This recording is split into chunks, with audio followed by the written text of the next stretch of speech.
كنقول ليه اول خير ديرو في الفقراء هي ما تبقاش معاهم، هذا اول خير ديرو فيهم. شنو كتعني هذه التضحيه الرابعه؟ خصك تفهم بان النجاح يحب الوحده ولا يحب النجاح والتألق يحب الوحده، خصك تكون بوحدك. دونك هنايا الله يجازيك بخير، هو ان حنا كاملين خلقنا شعوبا وقبائل لكي نتعارف، حنا كاملين عندنا اصدقاء وعندنا واحد المحيط داير بينا. عرف راسك بانك انت المعدل ديال 5 الناس اللي انت مصاحب معاهم، المعدل ديال 5 الناس اللي انت مصاحب معاهم اللي انت كتعرفهم انت هو المعدل ديالهم، جوج احسن منك جوج تحت منك وانت الوسط. دونك انت هي المعدل ديال المعارف ديالك. دونك علاش قلت قبيله الخير اول خير ديرو في الفقراء هو ما تبقاش معاهم؟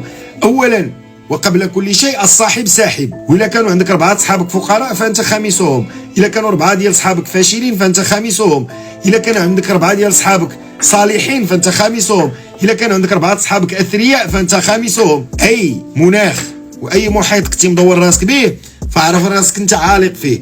وعلاش تنقول اول خير ديرو في الفقراء هو ما تبقاش معاهم؟ اولا ما تبقاش معاهم باش تبدل العقليه ديالك باش تزيد لقدام، لان اليوم كنجلسوا كنتشكاو ولو فقير عزيز عليه الطبطابه والناس الفاشلين عزيز عليهم الطبطابه. انا كنشكي عليك وانت كتشكي عليا والاخر كيشكي علينا وسبحان الله شي كيشكي على شي. دونك حنا نديروا جمعيه ديال الشكاوي والرفق بالحيوان ونعيشوا سعداء، ياك هادشي اللي بغيتو، ونكونوا مزيانين وامورنا طيبه ياك. ثاني حاجه هو ان الانسان اللي انت وياه في نفس الوضعيه هو ما يفيدكش وانت ما تفيدوش، واحد فيكم ما يفيد الاخر. بحال بزاف الناس مثلا تيسمعوا على شي فكره باغيين يديروا شي حاجه، باغيين ينجحوا، باغيين يزيدوا لقدام، اش تيديروا؟ كيمشي للقهوه وتيجلس حدا داك عبد العارف عبد الفاهم، عرفتوه داك اللي كيكون ديما مريح في القهوه. حيت انا كبرت مع هاد الناس هادو كنعرفهم مزيان، تيفهم في الكوره، تيفهم في السياسه، تيفهم في الاقتصاد، تيفهم في الطيران، تيفهم في المرض، تيفهم في كورونا، تيفهم في روسيا، تيفهم في بوتين، تيفهم في النووي. هو ما عندوش باش يخلص قهوه، عرفتوه؟ وتتجلس حداه وتتقول ليه اجي شبان لك واحد البريكول واحد الديكور، راه بغيت ندير واحد المنظر، المهم راه بغيت ندير واحد اللعيبه، اش كاين تقول لك لا هو ديما كونتر، هو ديما ضد وزير المعارضه، هو لا تزرف عشيري لا والو داكشي ما خد وايلي تتا كون خدام كون درتو انا، عرفتي راه كنعرفوا هاد خينا تيعاود لك كاع دوك المصائب اي حاجه سوداويه. علاش؟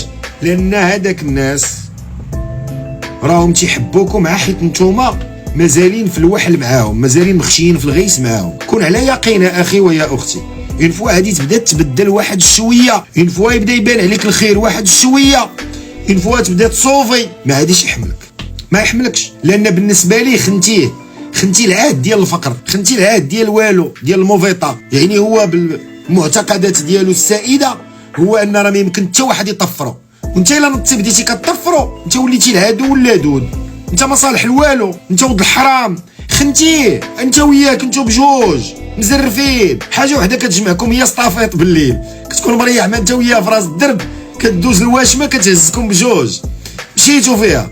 دونك هنا الله يجازيك بخير، لاش مريح معاه، لاش جالس معمر معاه وبعد منه، والله يرحم لك بها الوالدين، بعد منه، عطيه اتساع، قول ليه الله يعاون، بلوكيه ملي تدوز، قول ليه خونا وفين مزيان مشغول. ديما انت قول ليه الموفيطه، انت قول ليه راه طاريه لك شي مصيبه، حيت هاد الناس يعجبوا يسمعوا المصائب.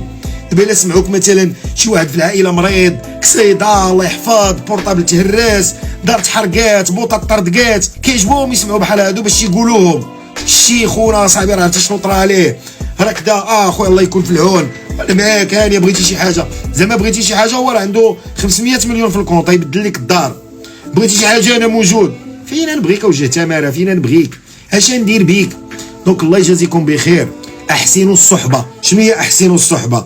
التضحيه الرابعه هي ضحي حاليا ملي تسالي هذا اللايف، ضحي بكاع البنادم اللي ما عندك معاه فائده، ضحي به وضحي يا صاحبي، وباش نفعك ديما جارك على اللور وديما مهبطك. علاش حنا المغاربه كنقولوا الله يلاقينا مع ما احسن منا، الله يلاقينا مع ما احسن منا باش يهزونا الفوق. قال لك اللي ما يعطيك فائده واللي ما يعرضك على مائده معرفته زائده.